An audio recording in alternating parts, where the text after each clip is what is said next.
Welcome back to another video. और इस video में मैं रिव्यू करने वाला हूँ, ओनरशिप रिव्यू फिर से एक बार करने वाला हूँ मेरी फोर्ड इकोस्पोर्ट का, जो कि टाइटेनियम प्लस ऑटोमेटिक पेट्रोल है। तो शुरू करते हैं इसके इंजन के साथ।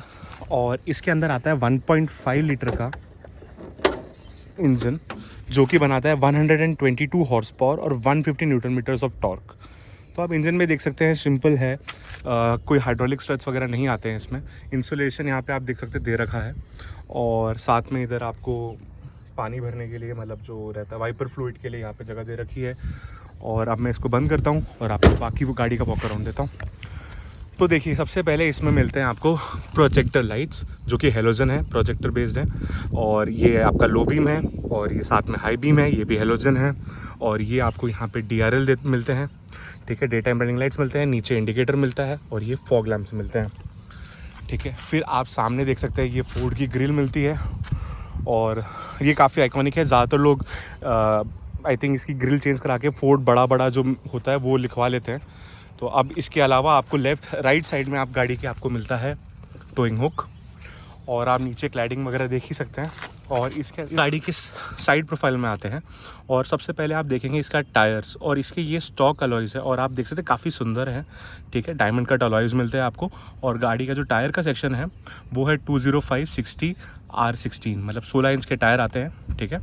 और इसके साथ जो कंपनी टायर दी थी वो गुडियर के दी थी, ठीक है। सामने की तरफ आते हैं इसमें 2 डिस्क ब्रेक, पीछे आते हैं ड्रम ब्रेक्स। फिर आ जाते हैं इसके ORVMs पे। ORVMs में आप देख सकते हैं यहाँ पे आपको लाइट इंडिकेटर्स यहीं पे मिल जाते हैं। और ये जो ORVMs है वो अंदर से एडजस्टेबल है, इलेक्ट्रिकली फोल्डेबल है और एडजस्टेबल दोनों हैं, ठीक है। अब इसके अंदर रिक्वेस्ट सेंसर्स नहीं आते, बट इसमें सेंसर्स नहीं आते हैं, बट इसके अंदर सेंसर्स आते हैं। आप नीचे का दबाएंगे तो जैसे गाड़ी लॉक हो जाएगी, अगर आप जेब में चाबी है। सिमिलरली अगर आप ऊपर का दबाएंगे तो गाड़ी अनलॉक हो जाएगी। और अगर आप गाड़ी खोलना चाहेंगे तो ये अपने में मिलता है इसका फ्यूल कैप, फ्यूल लिड। और आप देख सकते हैं क्योंकि गाड़ी अभी अनलॉक्ड है तो ये एक बार में खुल गया है, वरना ये नहीं खुलता। पीछे की तरफ आते हैं, और इस गाड़ी में आपको मिलते हैं रेयर डिफॉगर, साथ में आपको रेयर वाइपर भी मिल जाता है, और वाइपर फ्लूइड यहाँ से आ सकता है।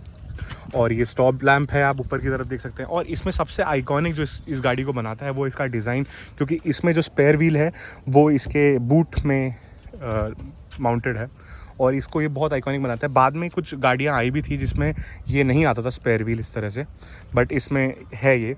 और आप नीचे की तरफ आएंगे तो देखेंगे आप यहाँ पे फोर्ड की बैजिंग है, और ये इकोस्पोर्ट की बैजिंग मिलती है यहाँ पे। नीचे की तरफ आप देख सकते हैं यहाँ पे लेफ्ट साइड में टोइंग हुक आता है, 4 पार्किंग सेंसर्स मिलते हैं, और जो पार्किंग कैमरा है वो भी यहाँ नीचे की तरफ आप देख सकते हैं, ये रहा। और इसके अलावा मैं आपको बता दूँ तो जो बूट है वो साइड फेसिंग खुलता है, मतलब कि यहाँ पे इधर एक बटन है, मतलब यहाँ पे एक सेंसर है, आप इसको क्लिक करेंगे और बूट ओपन हो जाता है। और ये हाइड्रोलिक स्टड आते हैं, तो आपने हल्का सा खोला, गाड़ी का बूट पूरा खुल जाता है। और मैं कहूँगा कि यार मतलब 350 लीटर्स की बूट स्पेस मिलती है इस गाड़ी के अंदर, जो कि डिसेंट इनफ है इस गाड़ी के साइज़ के हिसाब से। ऊपर पार्सल ट्रे मिल जाता है, और जो एंटीना मिलता है वो नॉर्मल एंटीना मिलता है। और जो ये रूफ रेल्स है ये फंक्शनल रूफ रेल्स है, ये गिमिक के लिए नहीं है। आप देख सकते हैं इसमें प्रॉपर हुक्स दे रखे हैं कि इसको यूज़ करने के हिसाब से। इसके अलावा इसके अंदर आता है एक सनरूफ, जो कि इलेक्ट्रिक सनरूफ है, नॉर्मल, पैनोरामिक नहीं आती है। और के वाइपर्स की बात करूँ तो नॉर्मल वाइपर्स आते हैं, आजकल की तरह एरोट्विन वाइपर्स नहीं है इस गाड़ी में, नॉर्मल वाइपर्स हैं, ठीक है। हम चलते हैं इस गाड़ी के अंदर, और अंदर जाते ही आप पे सबसे पहले देखेंगे, क्योंकि ये गाड़ी ऑटोमेटिक है तो आप देख सकते हैं इसमें क्लच नहीं आता है, ठीक है। अभी मैं बैठ गया हूँ, मैं दरवाज़ा बंद कर लेता हूँ और आपको एक ही चीज़ें बताता हूँ। तो लेफ्ट साइड में आप देखेंगे ये इसका गाड़ी को लॉक अनलॉक करने का बटन है, ये डोर खोलने के लिए लीवर है। और इसके अलावा आप नीचे की तरफ देखेंगे तो आप देखेंगे ये चारों पावर विंडोज़ के बटन हैं। ड्राइवर वाला ऑटो अप डाउन आता है, बाकी ऑटो अप डाउन नहीं आते हैं। और ये है ORVMs को कंट्रोल करने के लिए, तो ये आप क्लिक करेंगे तो लेफ़्ट साइड का होगा, ये क्लिक करेंगे तो राइट साइड का होगा। ये एडजस्ट करने के लिए है, ये ORVMs को फोल्ड करने के लिए है, और ये विंडोज़ को का अप डाउन कराने का, मतलब वो बंद करवाने के लिए है। तो अब आते हैं हम इसकी स्टीयरिंग। मैं स्टीयरिंग पे आपको एक्सप्लेन करने से पहले गाड़ी को स्टार्ट कर लेता हूँ। और आप देखेंगे इसका जो स्टार्ट स्टॉप बटन आता है वो लेफ्ट साइड में आता है। ज़्यादातर गाड़ियों में मैंने देखा आजकल राइट साइड में आ रहा है, पर इसमें लेफ्ट साइड में आता है। तो सबसे पहले मैं इसको क्लिक करता हूँ, गाड़ी चालू हो गया गाड़ी के अंदर। और सबसे पहले मैं इसकी सारी चीज़ें बता देता हूँ। ये आपका हॉर्न मिल रहा है आपको। इसके अलावा ये जो सेटिंग है ये बेसिकली आपके MID को कंट्रोल करने की सेटिंग्स है। ये जो है ये आपके डिस्प्ले को कंट्रोल करता है, मतलब इससे आप म्यूज़िक नेक्स्ट ट्रैक और previous track volume up down कर सकते हैं। मोड से आप ब्लूटूथ और ये सब चेंज कर सकते हैं। ये नीचे जो है ये क्रूज़ कंट्रोल का है, और काफ़ी गाड़ियों में आपने देखा होगा कि क्रूज़ कंट्रोल तो ये तो है ही, सेट कर सकते हैं, रिज्यूम कर सकते हैं, कैंसिल कर सकते हैं। इसके अंदर लिमिटर भी आता है और काफ़ी महंगी गाड़ियों में आता है। आजकल मैं देख रहा था यूट्यूब पर ट्रेंड चलता है कि भाई ये गाड़ी में लिमिटर आता है, ये महंगी गाड़ी है। तो ये Ford EcoSport automatic titanium plus में ये पहले से आता था, तो ये एक फीचर है कूल सा। लिमिटर का फीचर आजकल का मतलब काफ़ी ट्रेंड हो रहा था, तो बेसिकली आपको चालान से बचा लेता है, क्योंकि गाड़ी की एक स्पीड सेट हो जाती है, एक लिमिट में रहती है गाड़ी, चाहे आप उसका कितना भी एक्सीलेटर दबा दे गाड़ी उस स्पीड से आगे नहीं जाती है। तो ये काफ़ी कन्वीनियंट सा फीचर है। अब इसके अंदर सबसे खतरनाक फीचर जिसकी वजह से मैंने गाड़ी ली थी, क्योंकि मेरे को उस टाइम पे ऑटोमेटिक मैंने सोचा था लेनी है, क्योंकि मैनुअल चला रहे थे उससे पहले तक, और ऑटोमेटिक लेनी थी। तो मेरे को एक चीज़ थी कि मेरे को बड़ा क्रेज़ था ये पैडल शिफ्टर्स का। तो आप इस गाड़ी में ध्यान से देखें तो इसमें पैडल शिफ्टर्स आते हैं, और पैडल शिफ्टर्स आते हैं, ऑटोमेटिक वाइपर्स आते हैं, और ऑटोमेटिक हेडलैम्प्स आते हैं, और ये सारे फीचर्स तो इसमें आते हैं। और ऑटो डिमिंग IRVM है, और आप ये देख सकते हैं ऑटो डिमिंग IRVM है। और इसके अलावा इस गाड़ी के अंदर मैं आपको बताऊं फीचर, ऑटोमेटिक AC आता है, और ये इसका ऑटोमेटिक ट्रांसमिशन है। मैं गाड़ी को स्टार्ट करता हूं, और अब आप देखें तो ये अभी गाड़ी पार्क में है। रिवर्स में डालूंगा तो रिवर्स कैमरा चालू हो गया। रिवर्स कैमरा की क्वालिटी आप देख सकते हैं, और न्यूट्रल ड्राइव, और इसमें आता है इसमें मैनुअल मोड नहीं आता, इसको ये लोग स्पोर्ट्स कहते हैं, तो इसको आप स्पोर्ट्स मोड में डाल सकते हैं। और स्पोर्ट मोड में आप देख सकते हैं यहाँ पे भी ये सेटिंग स्पोर्ट्स मोड में चली गई है। तो इसके अंदर क्या क्या आता है, स्पोर्ट्स मोड के अंदर एकदम से पिकअप बढ़ जाता है। एक्चुअली बेसिकली जो गाड़ी होती है वो 7000 RPM तक रेड लाइन करती है, उसके बाद गियर शिफ्ट करती है स्पोर्ट्स मोड में। मैं कहूँगा माइलेज अगर आपको चाहिए तो कभी स्पोर्ट्स मोड में ना चलाए इस गाड़ी को। उसके अलावा पर गाड़ी को स्पोर्ट्स मोड में चलाने में बहुत मज़ा आता है। ठीक है, अब बात करें इसकी स्टीयरिंग की, तो स्टीयरिंग में जैसे बताया आपको सारे फीचर्स मैंने आपको समझाया। इसके अलावा ये स्टीयरिंग इलेक्ट्रिक पावर्ड है, तो ये बहुत ही लाइट रहता है। देखिए मेरे को पकड़ने की ज़रूरत नहीं पड़ रही, बहुत ही लाइट रहता है ये स्टीयरिंग। और इसके अलावा आप देखेंगे तो आपको ऑटोमेटिक वाइपर्स जैसे मैंने आपको बताया वो मिल जाते हैं। इंडिकेटर्स राइट साइड पे हैं, और ये सारे फीचर्स हैं। अच्छा, इसके अंदर एक कूल सा मुझे एक फ़ीचर जो मुझे लगता है वो ये है कि जैसे इसके अंदर आपको अगर सामने का ये वॉश करना है, तो अगर आप इसको अपनी तरफ खींचते हैं तो ये सामने का चलता है, पर अगर आप इसको उल्टी तरफ धक्का देते हैं ना तो पीछे के वाइपर एक्टिवेट हो जाता है। ठीक है, तो ये चीज़ है, और ये भी काफ़ी कूल लगता है। अब इसके अलावा इसके AC वेंट्स आप देख सकते हो, आगे की तरफ इसमें AC वेंट्स आते हैं, पीछे की तरफ नहीं आते। टोटल 4 वेंट्स हैं। आगे के लिए मैं कहूँगा कि ये काफ़ी ही मतलब काफ़ी अच्छा है आगे के लिए, और ऑटोमेटिक है जैसे मैंने आपको बताया, ऑटो AC है। मैं कहना चाहूँगा कि जो पीछे की सीट्स हैं उसमें हवा कम आती है, और मतलब ये चीज़ है। अब बाकी मैं आपको इंटीरियर के बारे में बता दूं तो देख लीजिए, नॉर्मल आपको सनशेड ये जो नॉर्मल मिलता है, इसमें कोई ग्लास नहीं आता। आपको यहाँ पे मिलेगा सनग्लास होल्डर, सनग्लास रख सकते हो आप यहाँ पे, और ये मेरे हिसाब से काफ़ी सही है। इसके अलावा आपको लाइट्स मिलती है, लाइट सारी हेलोजन है इसके अंदर अब गाड़ी में। और इसके अलावा आप ये देख सकते हैं ये सनरूफ का है, तो ये 1 टच हो जाती है, 1 टच में हो गया। अब क्योंकि ये इलेक्ट्रिक सनरूफ है तो इसका जो ग्लास है वो सिर्फ वापस आएगा, कर्टन खुद से वापस नहीं आता, खुद से मतलब उससे चला जाता है 1 टच में। अब इसको मैंने मैनुअली ऊपर कर लिया, और ये जो है जो पैसेंजर साइड है इसमें आपको ग्लास मिलता है, और लाइट आपको मिलेगी, बट ये मैनुअल लाइट है, इसको आप यहाँ से ऑन कर सकते हैं। बट इसमें एक कूल चीज़ है, जब आप इसको बंद करेंगे और यहाँ पे प्रेशर देंगे तो लाइट अपने आप बंद हो जाती है। That's a cool thing. अब इसके बाद को पैसेंजर साइड पे आते हैं। को पैसेंजर साइड में आप देख सकते हैं यहाँ पे एक फ़ोन के लिए जगह मिल जाती है, तो यहाँ ये काफ़ी कन्वीनियंट है। मैं आई थिंक सफारी में जो है काफ़ी लोग मतलब जब कोई भी यहाँ बैठता है तो वही चीज़ मिस करता है यार, फ़ोन रखने के लिए यहाँ जगह नहीं है। डैशबोर्ड आप देख सकते हैं काफ़ी स्पेशियस है, नॉर्मली यहाँ पे आपके पेपर्स आ जाएंगे, और बाकी यहाँ पे आप अपना सामान वगैरह रख सकते हैं। कप होल्डर्स आप देख सकते हैं, ड्राइवर साइड में एक कप होल्डर है, पैसेंजर साइड में कप होल्डर है। उसके अलावा यहाँ पे ना काफ़ी स्पेस है, आप सामान वगैरह आप इस साइड रख पाएंगे। सिमिलरली पीछे भी एक कप होल्डर आ जाता है। और फिर डैशबोर्ड की बात करूँ तो आप देख सकते हैं कि इसके अंदर 2 USB के सॉकेट आते हैं। ट्रैक्शन कंट्रोल ऑन ऑफ करने का बटन यहाँ आपको यहीं मिल जाता है। इसके अलावा आपको 12 वोल्ट का एक सॉकेट मिलता है, ठीक है, जो कि काफ़ी सही है, क्योंकि अगर आपके गाड़ी में टायर पंचर होता है तो अगर आपको आगे का करना है तो आप आगे का 12 वोल्ट सॉकेट यूज़ कर सकते हैं, क्योंकि काफ़ी गाड़ियों में मैं देख रहा हूँ 12 वोल्ट सॉकेट आजकल सिर्फ आखिरी रो में आ रहा है, खासकर महिंद्रा की गाड़ियों में। तो ये एक बहुत ही कन्वीनियंट चीज़ है मेरे हिसाब से। कंसोल के अंदर यहाँ पे भी स्पेस मिलती है, और ये ज़्यादा वाइड नहीं है बल्कि बट ये काफ़ी डीप है, और ये एडजस्टेबल नहीं है, ये नॉर्मल फिक्स्ड रहता है। ये इसकी स्क्रीन है, आप स्क्रीन देख सकते हैं, करीबन 8 इंच का टच स्क्रीन है ये। और इसके अंदर मैं कहूँगा कि फीचर्स के हिसाब से ये लैग नहीं करता है, मैं कहूँगा तो लैग बहुत कम करता है, लैग नहीं करता है। तो आप इसमें सारी चीज़ें मतलब it is very smooth. But इसके अंदर एक चीज़ मैं कहूँगा जो बहुत अच्छी है, वो इसका नेविगेशन सिस्टम है, जो कि फोर्ड का नेविगेशन सिस्टम है। और इसके अंदर मैं कहूँगा ये काफ़ी हेल्पफुल है। मतलब मैं कहूँगा इसकी एक्यूरेसी जो है वो उतनी नहीं है जितनी गूगल की है ऑब्वियसली, बट ये जिस तरह से एक्सप्लेन करता है, खासकर जब फ्लाईओवर्स वगैरह आते हैं तो ये बहुत प्रॉपर्ली एक्सप्लेन करता है कि आपको फ्लाईओवर लेना है कि नहीं लेना है। क्योंकि गूगल में क्या होता है ना, कई बार वो येलो में होता है और आपको समझ में नहीं आता और आप ले लेते हो फ्लाईओवर। बट यहाँ पे क्या होता है, इसके अंदर ये बहुत ही क्लियरली बताता है कि फ्लाईओवर का पूरा डिज़ाइन और वो सब। तो ये काफ़ी कन्वीनियंट है मेरे हिसाब से। और मैं इसके विंडोज़ के बारे में, मतलब जो विंडो कंट्रोल्स वगैरह है उसके बारे में कहना चाहूँगा कि जो बटन्स है ना, इसमें देखिए आप ध्यान से देखिए, ये क्रोम का एक फिनिश आता है और ये काफ़ी हैवी लगते हैं। तो इससे ना यार एक काफ़ी प्रीमियम फिनिश आता है गाड़ी के कैबिन के अंदर। पे गाड़ी में जो स्पीकर्स का सेटअप है, तो उसके अंदर आप इसके अंदर 6 स्पीकर्स का सेटअप आता है। 2 ट्विकर्स हैं आगे की तरफ, आप यहाँ देख सकते हैं, वहाँ देख सकते हैं। और आपको स्पीकर्स मिलते हैं डोर पे, यहाँ पे। अब मैं जब पीछे जाऊँगा आपको पीछे के स्पीकर्स दिखाऊंगा। मीनवाइल आप देखिए इसके अंदर मैं एक चीज़ मुझे इस गाड़ी के अंदर बहुत अच्छी लगती है और मैं बाकी गाड़ियों में मिस करता हूँ, वो है इसका लाइट का सेटअप। तो ये देखिए, इसमें ना ये इसके जर्मन कार्स में जैसा आता है, ये इसमें वैसा आता है। बेसिकली ये जो है, ये इस MID का ब्राइटनेस कम ज़्यादा करने के लिए, आप देखिए मैं ब्राइटनेस कम कर दी है, ब्राइटनेस बढ़ा रहा हूँ, तो ये ब्राइटनेस के लिए आता है। इसके अलावा आप ये देखिए, ये डायल मिलता है आपको, तो आपने हेडलाइट ऑफ कर दी, ऑन कर दी, लो बीम और ये ऑटो पे कर दिया है। अब इसके अलावा ये जो हेडलाइट का थ्रो है उसको चेंज करना है, जैसे आपको अगर उसका एंगल चेंज करना है तो आप इससे कर सकते हो। और ये बहुत ही कूली होता है, देखिए आप अभी ये इसको मैं दबाऊंगा, ये बाहर आएगा और उसके बाद घुमा के आप कर सकते हो, और ये बहुत ही कूल लगता है मेरे हिसाब से। ठीक है, इसको वापस अंदर कर देता हूँ। ये फॉग लैम्प्स का बटन है। फॉग लैम्प सिर्फ आगे की तरफ आता है, पीछे नहीं आते हैं। तो इसमें आप देख सकते हैं, इसमें रिफ्लेक्टर्स आते हैं और रिवर्स पार्किंग लाइट आती है, बट इसमें रेयर फॉग लैम्प्स नहीं आते हैं। आ रहा हूँ पीछे की तरफ, और मैंने ये सीट खोली, तो अब सबसे पहले मैं देखूंगा कि ये जो ड्राइवर की सीट है ये मेरे हिसाब से एडजस्टेड है।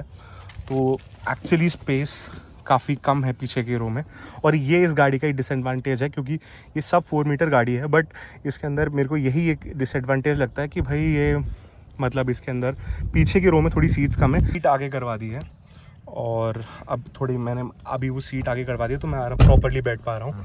बट इसके अंदर बैठते ही मुझे सबसे पहले जो चीज़ फील होती है वो ये है कि भाई इसके अंदर आई थिंक लेग रूम ठीक है अगर आप नॉर्मल हाइट के बंदे, क्योंकि मेरी हाइट 6'3" और मेरे हिसाब से जब ये सीट, क्योंकि मैं पूरी पीछे करके बैठता हूँ, तो मेरे लिए एडजस्टेबल नहीं है। जैसे अभी नॉर्मल एक हाइट का बंदा होगा तो शायद वो बैठ पाएगा। पीछे AC वेंट्स नहीं है, glass area I think sufficient है, पूरा दे रखा है।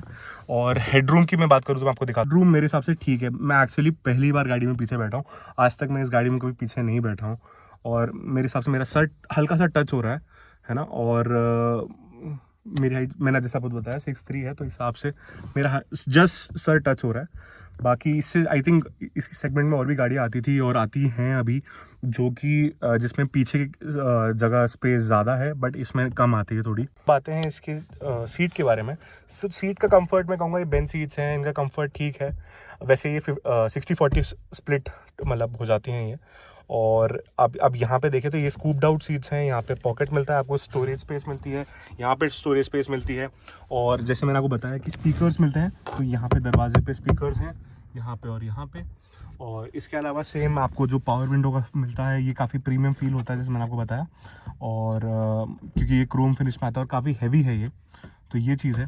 बाकी इसके अंदर एक डिसएडवांटेज मैं आपको बताऊंगा कि वो ये है कि यहाँ से आप मतलब इसको लॉक अनलॉक का नहीं होता है, आप सीधा यहाँ से खोल सकते हैं इसको, बल्कि ये फीचर बड़ा ही कन्वीनियंट है ना। बट अगर आपके पास बच्चे वगैरह हैं तो ये चीज़ आपको ध्यान रखनी पड़ेगी। उसके अलावा एक और चीज़ जो मुझे इसमें मिसिंग लगती है वो ये है कि भाई इसके अंदर कहीं पर भी पूरी गाड़ी में ग्रैब हैंडल्स ही नहीं है, क्योंकि यूजुअली गाड़ियों में काफ़ी लोगों को आदत होती है वो ग्रैब हैंडल पकड़ के बैठते हैं, खासकर आप ऑफ रोड जाते हैं या हल्का सा ऑफ रोड होता है, एक रफ रोड पैच होता है, तो आप ग्रैब हैंडल पकड़ लेते हैं काफ़ी लोग, या आप बहुत स्पीड में भी जाते हैं कभी कभार, तो पीछे के लोगों को क्योंकि ज़्यादा झटके आते हैं तो वो पकड़ लेते हैं। बट यहाँ पे कहीं ग्रैब हैंडल्स है नहीं, क्योंकि यहाँ पे एयरबैग्स का पूरा बना रखा है, क्योंकि इस गाड़ी के अंदर 6 एयरबैग आते थे, तो वो चीज़ है, तो इस वजह से यहाँ पे वो दे नहीं रखा है। और इसके अलावा मैं कहूँगा इसमें पीछे की साइड भी 12 वोल्ट का सॉकेट आता है, जो कि बहुत कन्वीनियंट होता है, ठीक है। ये तो आपको यहाँ आर्मरेस्ट मिल जाता है, और इसके अंदर भी 2 कप होल्डर्स आते हैं, तो अगर आप पीछे 2 लोग बैठ के जा रहे हैं तो काफ़ी कन्वीनियंट है। सेंटर में इसमें हेडरेस्ट नहीं आता है, बाकी लेफ्ट और राइट में आपको हेडरेस्ट मिल जाएगा एडजस्टेबल। और इसके अंदर मैंने कुशन्स वगैरह भी ले रखे थे, आप देख सकते हैं ये डंबल शेप के हैं, थोड़ा दिखने में अच्छे लगते हैं, और ये नॉर्मल कुशन्स हैं। इनका लिंक मैं डिस्क्रिप्शन में डाल दूंगा। मैं कहूँगा इनका कंफर्ट आई थिंक सो है, बहुत ज़्यादा नहीं है मेरे हिसाब से। ये डंबल वाले इतने अच्छे नहीं थे, ये वाले फिर भी ठीक है, अगर आप चाहें तो आप ले सकते हैं। सिर्फ इनके लुक्स के लिए मैं कहूँगा। दरवाजे पे आए तो मैं कहूँगा देखिए इसके अंदर यहाँ पे भी आपको जहाँ जहाँ पे आप हाथ रखेंगे वो सारे सॉफ्ट टच पॉइंट्स हैं, ये पूरा फैब्रिक फिनिश में है और इस गाड़ी के इंटीरियर से मैच करता है। अब इस गाड़ी के अंदर लेदर सीट्स आते नहीं हैं, और इसके ऊपर इसके अंदर आप सीट कवर्स डलवा नहीं सकते, क्योंकि इसमें 6 एयरबैग आते हैं, और जैसे आप देख सकते हैं एयरबैग्स इसमें सीट में से खुलता है, तो that is not a safe thing to do, तो इसलिए हमने सीट कवर्स डलवाए नहीं है, और ये एक चीज़ है। तो एक गाड़ी का ओवरव्यू अब मैं बताता हूँ इसके, मतलब आपको थोड़े कॉन्स बताया मैंने, आपको थोड़े प्रोज बताया, तो अब मैं आपको ओवरऑल एक बताता हूँ इसका कि मेरा कैसा है। तो आप एक बार 2 साल एग्जैक्टली मुझे इस गाड़ी को लेके हो गए आज, और मैंने 2 साल के अंदर गाड़ी को चला दिया 31,546 किलोमीटर्स, और इसके अंदर करीबन आई थिंक मैं कहूँगा 25,000 किलोमीटर मैंने ये गाड़ी चलाई है, बाकी जो है वो आई थिंक 5-6 हज़ार ड्राइवर ने गाड़ी चलाई है। तो पहले साल के अंदर ही पहले साल 1.5 साल के अंदर हमने इस गाड़ी को 25,000 किलोमीटर कर दिया था। और इसके अंदर मैं बताऊं, इसमें जो एक चीज़ आपको ध्यान रखने वाली होती है वो ये रहता है कि इस गाड़ी के अंदर ब्लाइंड स्पॉट्स हैं काफ़ी ज़्यादा, खासकर लेफ्ट साइड में। आपको इधर जो है ना, इसके क्या है, जो ए पिलर और बी पिलर है वो काफ़ी मोटे हैं, तो आपको इस साइड दिखता नहीं है कई बार, और सिमिलरली आपको इस साइड दिखता नहीं है। इस साइड एक बार आप फिर भी वो जो सेंटर में आप कांच का पीस दे रखा वहाँ से आप देख लेते हो, पर यहाँ पर आइडिया नहीं मिल पाता है, तो ये चीज़ का बहुत ध्यान रखना चाहिए आपको।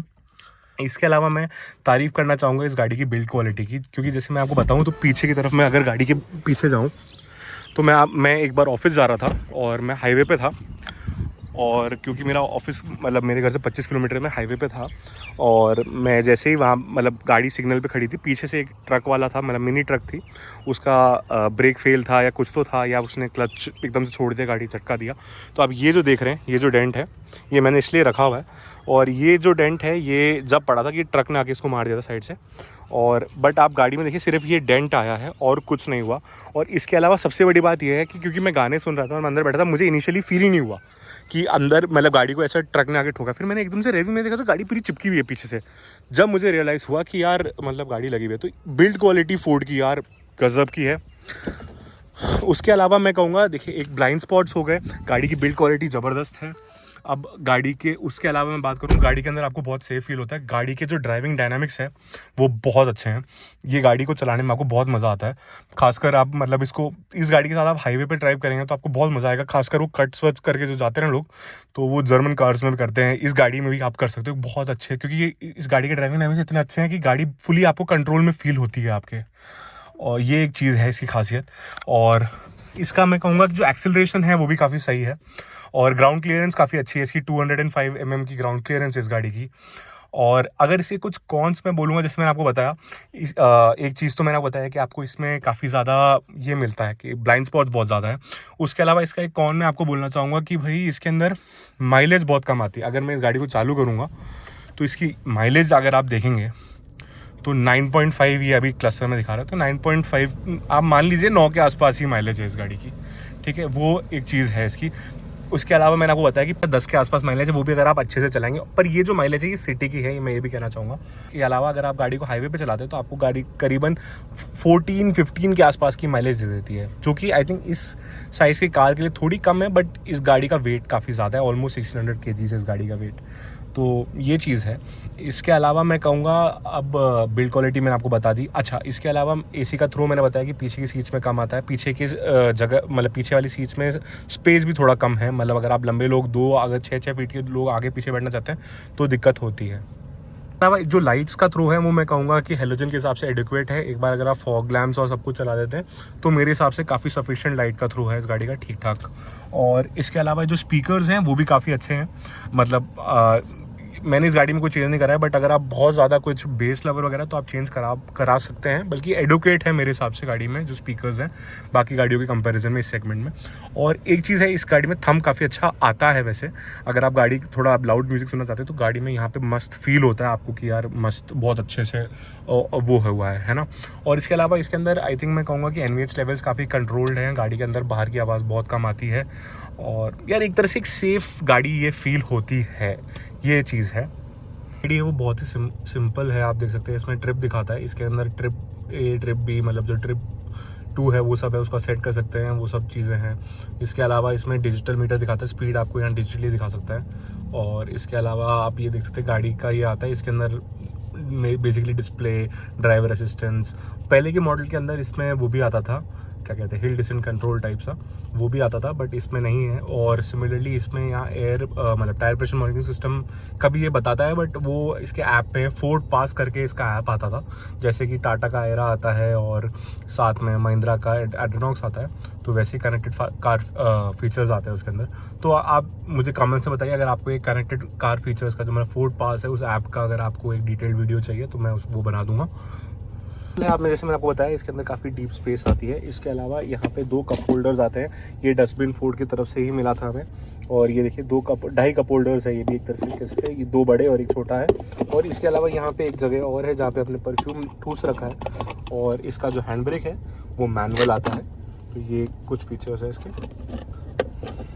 बढ़िया चीज़ जो मुझे इकोस्पोर्ट के साथ लगी और ये जो मुझे फोर्ड के साथ लगी वो ये थी कि भाई उसकी सर्विस मतलब बहुत ही कमाल की सर्विस है यार। मतलब बहुत रिलायबल है गाड़ी। एक तो गाड़ी रिलायबल काफ़ी थी, मुझे ऐसा लगा 2 साल के अंदर, और सर्विस मुझे लगा बहुत सही थी। क्योंकि एक बार मुझे याद है कि मम्मी का मतलब ड्राइवर लेके गया था ये गाड़ी, और उसने मतलब आई थिंक काफ़ी दूर, थोड़ा जयपुर से थोड़ा बाहर की तरफ, और वो भाई साहब को क्या है ना कि स्टार्ट स्टॉप बटन वाली गाड़ी के साथ मतलब ही वॉज नॉट यूज टू, तो उनने क्या किया, वो गाड़ी वहाँ तक लेके गया, वहाँ पे जाके उसको बंद करने के बजाय उसने उसको एसेसरी मोड पर डाला और रख दिया, और पूरा दिन रखा। और 7-8 घंटे बाद भाई साहब फिर से चालू कर रहे तो बैटरी पूरी डाउन हो चुकी है।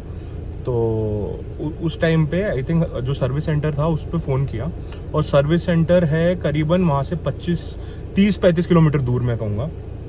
और वहाँ से वो लोग मतलब वहाँ से आए और विदिन 1 घंटे के अंदर वो लोग आए, चेक किया, क्योंकि गाड़ी वारंटी में थी और गाड़ी आई थिंक नई थी, 1.5 साल ही हुआ था। तो उन्हें चेक किया, उन्हें जंप स्टार्ट की गाड़ी को, और फिर उन्हें बोला कि नहीं कोई प्रॉब्लम नहीं है, और they did not even charge. So that is the kind of service मतलब जो हमने मतलब फोर्ड के साथ हमें मिली है। प्लस यार मैं अगर एक तरह से सर्विस का बोलूँ ना, तो अगर नॉर्मली जैसे जो फर्स्ट सर्विस वगैरह तो फ्री होती है, फिर उसके बाद जो मेजर सर्विस थी, मुझे इसकी याद है, इसके बाद मैंने सिर्फ ऑयल चार्ज के पैसे दिए, लेबर के पैसे भी नहीं लगे, 1000 रुपये कुछ लगे थे, ठीक है। और उसके अलावा जो नॉर्मल अब जो सर्विस होती है, क्योंकि अब ये उसमें नहीं है, मतलब जो लेबर चार्ज वगैरह फ्री नहीं है, तो भी 5000 रुपये तक सर्विस गाड़ी की हो जाती है। पेट्रोल है, ऑटोमेटिक है, तो यार ये मुझे बहुत सही लगा। मतलब फोर्ड के साथ फोर्ड की सर्विस मुझे बड़ी अच्छी लगी। और पता है फोर्ड के साथ एक और चीज़ है, मतलब आपको वहाँ जाके you don't need to check. जैसे मैं टाटा के साथ करता हूँ ना, टाटा में क्या करता हूँ ना, मैं आई गो देयर और मैं वहाँ बैठता हूँ। फोर्ड के साथ पहले 1-2 बार मैं बैठा, पर मुझे लगा यार काफ़ी सही सर्विस और क्विक सर्विस है। मतलब अगर आप जा रहे हो मतलब मेजर सर्विस के लिए ना, तो 3 घंटे के अंदर तो वो आपको फ्री कर ही देते हैं। किसी ने अगर आपने बुकिंग की है नहीं किया, डजंट मैटर, 3 घंटे के अंदर विदिन 3 आवर्स वो आपको कर ही देते हैं। और अगर आपकी नॉर्मल सर्विस है, तो जैसे माइनर सर्विस वगैरह होती है, तो वो है तो भाई वो आपको विदिन 1.5 आवर्स फ्री कर देते हैं। तो ये मेरा पर्सनल एक्सपीरियंस है और मुझे काफ़ी सही लगा। और आई थिंक ऐसी सर्विस वाली कंपनियाँ और चाहिए यार देश में, क्योंकि अगर ऐसी सर्विस होगी ना, तो जब भी कस्टमर का एक वो बनेगा। क्योंकि अभी भी काफ़ी कंपनी जैसे महिंद्रा और टाटा के साथ सबसे बड़ी प्रॉब्लम, गाड़ियाँ बहुत अच्छी है but service is an issue. तो ये एक चीज़ और है जो कि बहुत ही फोर्ड को एक बहुत ही अच्छा कंपटीटर बनाती है इनका। और अगर फोर्ड वापस कभी आती है ना इंडिया में, तो दे हैव ऑलरेडी उनके पास सर्विस सेंटर्स वगैरह सब कुछ सेट है। तो all they need is a couple of good cars I think, and they can be back. But वही चीज़ है कि अभी इन्वेस्ट करना चाहेंगे कि नहीं चाहेंगे वो, क्योंकि अभी काफ़ी कंपटीशन है। और प्लस यार एंडेवर का जो नई वाली जो एवरेस्ट आई है तो उसका तो बहुत ज़्यादा बोलबाला चल रहा है, लोग उस पर रैप्टर किट लगवा के पुरानी एंडेवर को कन्वर्ट करवा रहे हैं, तो बहुत ही ज़्यादा वो है। इवन काफ़ी जो पुराने फोर्ड एंडेवर के लवर्स हैं वो भी चाह रहे हैं कि वापस आए। इको स्पोर्ट आप आज भी देख सकते हो, आज भी इतनी ज़्यादा, बल्कि इतनी ज़्यादा बिकती है। एंडेवर का तो आपको पता है मार्केट वैल्यू किस तरह से बढ़ गया है। तो ये कुछ चीज़ें हैं यार जो फोर्ड को अभी भी आइकॉनिक ब्रांड बनाती है, और खासकर उसका जो ड्राइविंग डायनेमिक्स उनकी गाड़ियों का रहता है और जो ड्राइविंग प्लेजर वो गाड़ियाँ देती है ना, तो बहुत ही सही है। तो होपफुली फोर्ड वापस इंडिया आए और अपनी इंडियन ब्रांड्स को अच्छा कंपटीशन दे, तो इससे क्या होगा ना, इंडियन ब्रांड्स भी ग्रो करेंगे। और जो कस्टमर होगा, जो फाइनली जो कस्टमर है, एंड कस्टमर है आप और मैं, हमें अच्छी गाड़ियाँ मिलेंगी, अच्छे प्राइजेस पे मिलेंगी और अच्छी सर्विस मिलेगी, जो कि सबसे ज़्यादा ज़रूरी है। इतना ही था इस वीडियो के लिए, और अगर आपको ये वीडियो अच्छा लगे तो लाइक करें, चैनल को सब्सक्राइब करें। और अगर आपके पास कोई गाड़ी है और आप चाहते हैं कि मैं उस गाड़ी का रिव्यू करूं, तो आप मुझे इंस्टाग्राम पे डीएम कर सकते हैं। और मिलते हैं किसी और वीडियो में, और मैं आपके लिए ऐसे वीडियो लाते रहूँगा और गाड़ी के रिव्यूज़ करते रहूँगा। तो बस गाइस अपना ध्यान रखिए। चलो सी या गाइस, बाय बाय।